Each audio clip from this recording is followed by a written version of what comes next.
আমি Sangeeta rainbow kitchen মাস্তি চ্যানেলে তোমাদের সবাইকে স্বাগত। তো পুজো চলে এসছে, আর পুজোর মধ্যে হচ্ছে আমরা বিভিন্ন ধরনের খাওয়া দাওয়া করি, সেটা ভেজি হোক আর নন ভেজি হোক। আজকে আমি তোমাদের জন্য যে রেসিপিটা নিয়ে এসেছি সেই রেসিপিটা হচ্ছে স্পেশালি অষ্টমী দিনের জন্যে। তোমরা এই রেসিপিটাকে ফ্রাইড রাইস, পোলাও, লুচি, পরোটা সব কিছুর সাথেই ট্রাই করতে পারো। আর আজকের আমার রেসিপিটার নাম হচ্ছে নিরামিষ বাহারি চানা মশলা। তো চলো টাইম ওয়েস্ট না করে চলি আমার রেনবো কিচেনে আর চট করে দেখে নিই এই রেসিপিটা। প্রথমে হচ্ছে আমার এই রান্নাটার উপকরণগুলিকে আমরা দেখে নেব। 1 বাটি কাবুলি চানা সেদ্ধ করে নিয়েছি, 1 বাটি ফুলকপি কেটে নিয়েছি, একটা আলু মাঝারি সাইজের আলু চৌকো চৌকো করে কেটে নিয়েছি, একটা গাজর চৌকো চৌকো করে কেটে নিয়েছি হাফ বাটি, 1 বাটি ক্যাপসিকাম চৌকো চৌকো করে কেটে নিয়েছি, আর একটা বড় সাইজের টমেটোর আমি গ্রেটার দিয়ে গ্রেট করে নিয়েছি। ফোড়নের জন্য ব্যবহার করব জিরে, 2টো এলাচ ফাটিয়ে নিয়েছি, আর 3টে কাঁচা লঙ্কা। কাঁচা লঙ্কা ফোড়নে দিলে খুব সুন্দর একটা গন্ধ বেরোয়, সেই গন্ধটা হচ্ছে অসাধারণ, খুবই ভালো লাগে। আর আছে পাশে 1 চামচ আদা বাটা, 1 চামচ ধনের গুঁড়ো, 1 চামচ জিরে গুঁড়ো, 1 চামচ রেড চিলি পাউডার। রান্না করার জন্য তোমরা রিফাইন্ড অয়েলও ব্যবহার করতে পারো আর সর্ষের তেলও ব্যবহার করতে পারো। আমি রান্নার জন্য সর্ষের তেল ব্যবহার করছি। সর্ষের তেল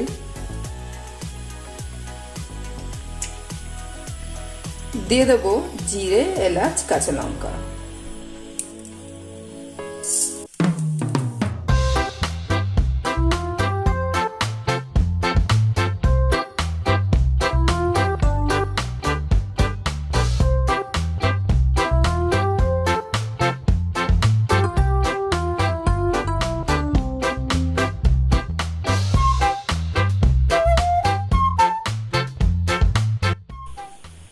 ক্যাপসিকাম বাদে সমস্ত ভেজিটেবলসগুলোকে আমি প্রথমে অল্প একটু নুন আর হলুদ দিয়ে ভালো করে ফ্রাই করে নেব।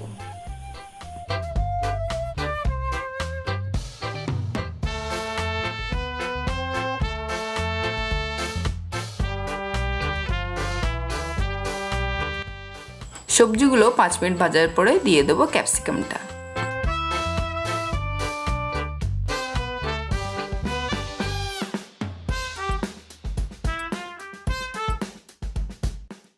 সমস্ত মশলাগুলো কড়াইতে দেওয়ার পরে আমি ওর মধ্যে অল্প সামান্য একটুখানি জল দিয়ে মশলাটাকে ভালোভাবে কষাবো।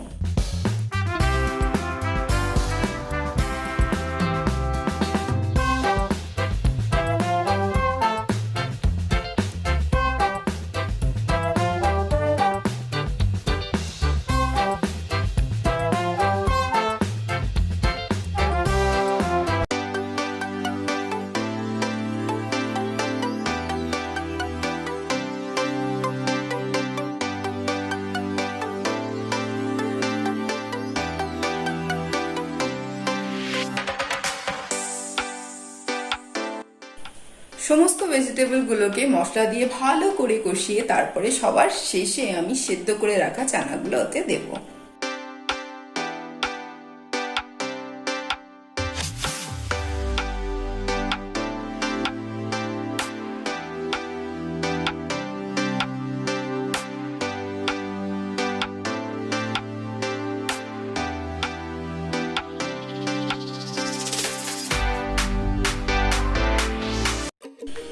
রান্নাটা আমার কমপ্লিট হয়ে গেছে, তো এবার একটু টেস্ট করেও দেখে নিই কি রান্নাটা কেমন হলো।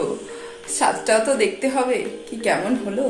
প্রথম দিন যখন আমি এই রান্নাটা করি তখন এই রেসিপির কোনো নাম ছিল না। তখন আমি ভাবলাম কি এই রেসিপির তো কোনো একটা নাম হবে, তো যেহেতু কি আমি এর মধ্যে বিভিন্ন রকমের ভেজিটেবলস ইউজ করেছি সেই জন্য আমি এর নাম রাখলাম নিরামিষ বাহারি চানা মশলা। এবার চলুন টেস্টটা করে নিই। তো এখানে হচ্ছে বাটি নিয়ে নিয়েছি আর তরকারিটাও নিয়ে নিই। গ্রেভিটা খুবই ঘন হয়েছে, একদম ঠিক হয়েছে গ্রেভিটা, একদম গ্রেভিটা ঘন হয়েছে। আর ফুলকপি, গাজর, আলু সব কিছুই গোটা গোটা থাকবে। বেশ মানে বোঝা যায় যে এটা ক্যাপসিকাম, এটা গাজর, এটা আলু, এটা ফুলকপি। এবার নিয়ে নেব এর সাথে গরম গরম একটা পরোটা। নিয়ে নেব গোটা একটা ফুলকপি।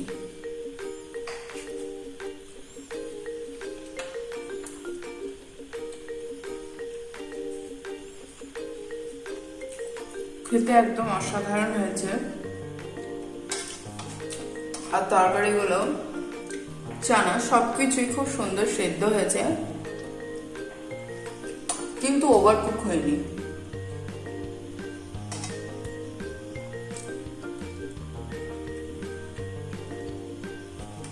পুজোর মধ্যে আপনাদের বাড়িতে গেস্ট আসলে গেস্টদেরকে সকালবেলায়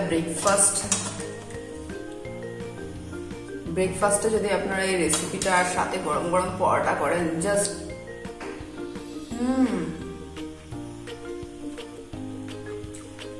অসাধারণ।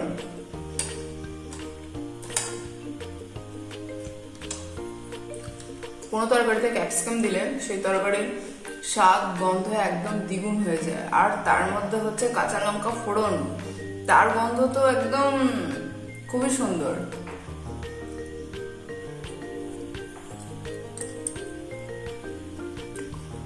তো অবশ্যই আমার চ্যানেলকে সাবস্ক্রাইব করো আর আমার এই ভিডিওটাকে প্রচুর প্রচুর প্রচুর শেয়ার করো।